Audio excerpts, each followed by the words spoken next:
हरे कृष्ण दोस्तों, मैं आपका दोस्त दीपेंद्र गिरावानी शेयरिंग सेशन के 211वें सेशन में आपका स्वागत करता हूं। और आज का टॉपिक है गीता अध्याय 2 श्लोक 13। देहिनोऽस्मिन् यथा देहे कौमारं यौवनं जरा तथा देहांतर प्राप्तिर्धीरस्तत्र न मुह्यति। जैसे जीवात्मा को इस शरीर में बाल्यावस्था, युवानी और वृद्धावस्था प्राप्त होते हैं, इसी प्रकार से दूसरे शरीर की भी प्राप्ति होती है। तो इस बाबत में धीर पुरुष मोहित नहीं होता है।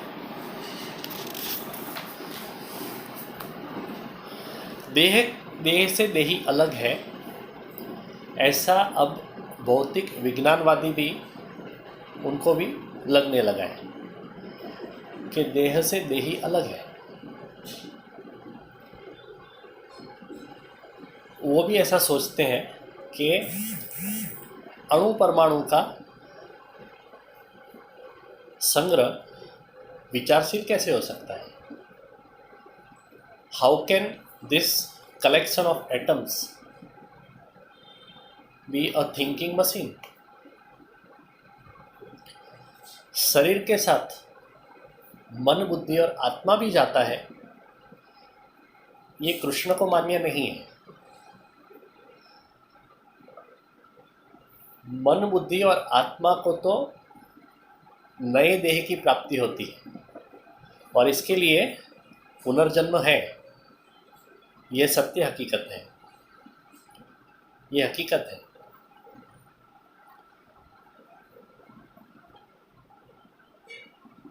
Rebirth is a law of nature. दुनिया का बड़ा हिस्सा पुनर्जन्म में नहीं मानता है,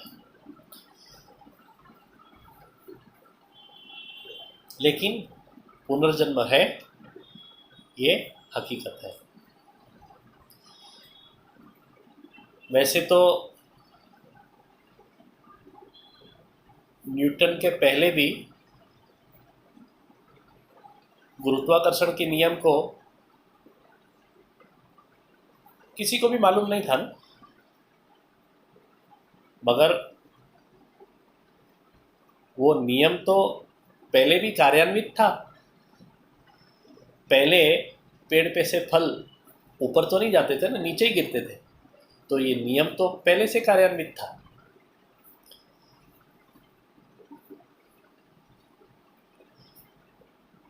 अभी जो शारीरिक गुण है ना,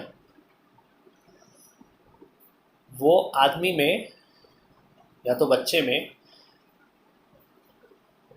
माँ बाप से वंश परंपरागत यानी हेरिडिटरी आते हैं। वो हम देखते हैं कि बच्चे का फेस माँ बाप से काफ़ी मिलता जुलता है। तो बच्चे में शारीरिक गुण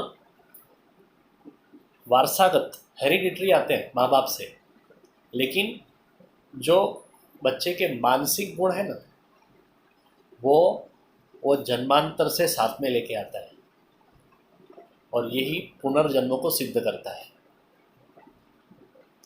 फॉर एग्जाम्पल, पुलस्त्य ऋषि का लड़का रावण राक्षस हो सकता है और हिरण्यकश्यपु राक्षस का बेटा प्रहलाद भक्त हो सकता है। रावण ने गए जन्म में बुरे गुण लिए करके वो राक्षस बन गया और प्रहलाद ने गए जन्मों में अच्छे गुण लिए, सद्गुण लिए, तो वो भक्त बना। तो ये जो मानसिक गुण है ना, वो जन्मांतर से साथ में आते हैं और यही पुनर्जन्म को सिद्ध करता है।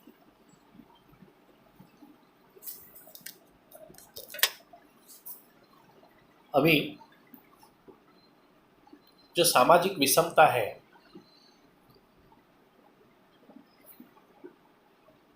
ये पुनर्जन्म के कारण नहीं है।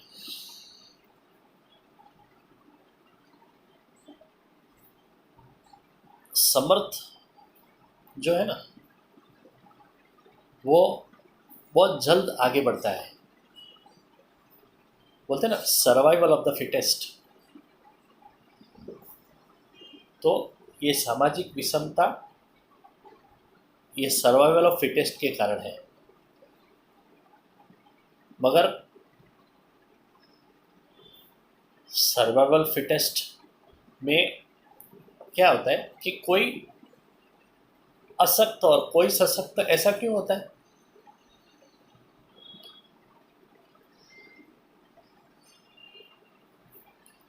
कोई फिट है, सशक्त है, और कोई अनफिट है, अशक्त है।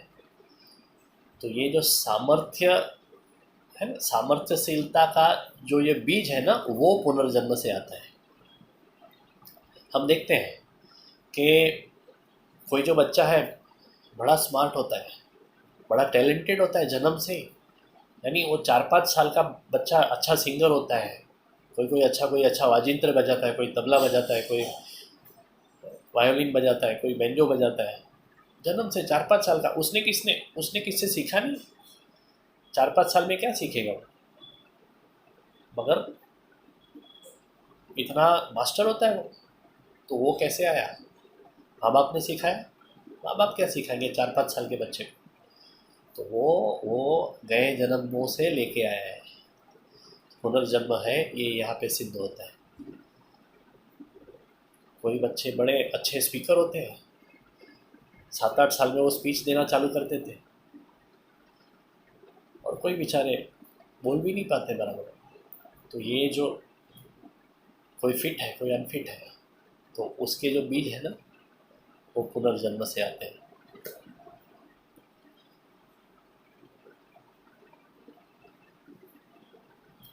आगे देखते हैं।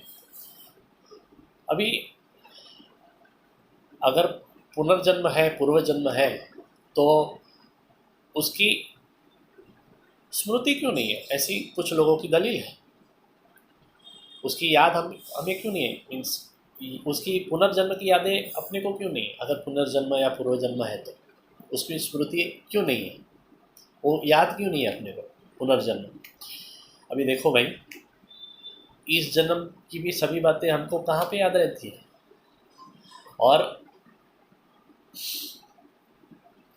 भूतकाल का भूत है ना, वो अपने सर पे चढ़ के बैठे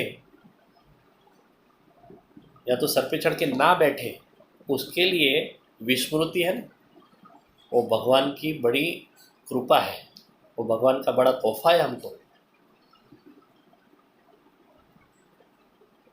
नहीं तो क्या होता है मालूम है? एक जोक है ऐसा, वो हकीकत भी हो सकती है कि अगर पुनर्जन्म अपने को उसकी स्मृति अगर होती थी तो क्या होता था मालूम?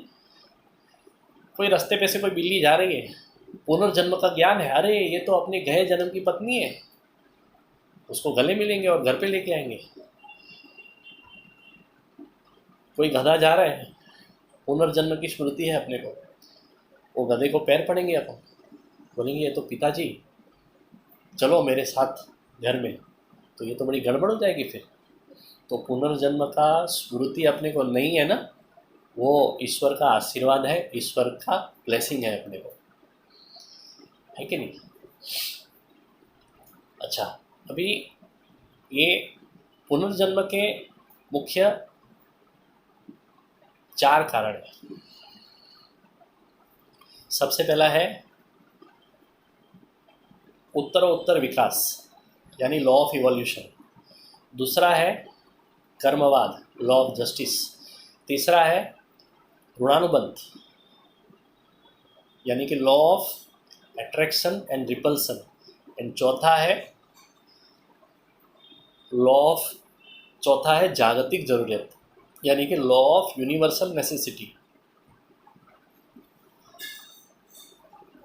जन्म का बीज है ना, वो वासना है, और निर्वासन आदमी तो मुक्त हो जाता है। गए बुक में हमने देखा था कर्म का सिद्धांत, कि जिसको कोई वासना नहीं है, जिसको कुछ नहीं चाहिए, उसको मोक्ष मिलता है, मुक्ति मिलती है ना?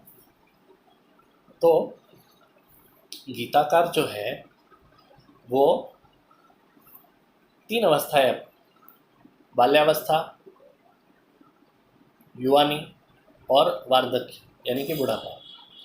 तो गीताकार ये 3 अवस्था के साथ साथ चौथी अवस्था यानी कि मौत ऐसा ही गिनते हैं। मौत ये चौथी अवस्था है अपनी ज़िंदगी की। जैसे बाल्यावस्था है, जुआनी है, बुढ़ापा है, वैसे ही मौत है। तो उसमें और उसके बाद अपने को नया जन्म मिलने वाला है। तो प्रॉब्लम क्या है, उसमें शोक क्यों करना है अपने? वही भगवान अर्जुन को समझाते हैं। अभी पशु पक्षी का जो जन्म होता है ना, वो लॉ ऑफ इवोल्यूशन से होता है, उत्तरोत्तर विकास। आदमी, मानवी, उसका जन्म कर्मवाद और ऋणानुबंध से होता है, law of attraction and repulsion. और जो महापुरुष है ना, वो जगत की ज़रूरत के हिसाब से उनका जन्म होता है, लॉ ऑफ यूनिवर्सल नेसेसिटी। भगवान उसको बोलते हैं कि तू जा थोड़ा घूम के आ, तू थोड़ा लोगों को ज्ञान बांट के आ, जागतिक ज़रूरत है, यूनिवर्सल नेसेसिटी। तो ये जो समझता है ना, वो धीर पुरुष है। बस दोस्तों, अभी कल आगे देखेंगे भगवान क्या बोलते हैं। मात्रा स्पर्शास्तु कौन्तेय शीतोष्ण सुख दुःखदा आगमा पायिनो नित्या स्थान्तिस्तिक्षस्व भारत।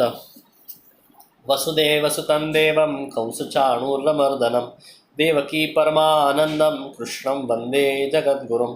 गुरुर्ब्रह्मा गुरुर्विष्णु गुरुर्देवो महेश्वर गुरुर्साक्षात् परब्रह्म तस्मै श्री गुरुवे नमः। हरे कृष्णा।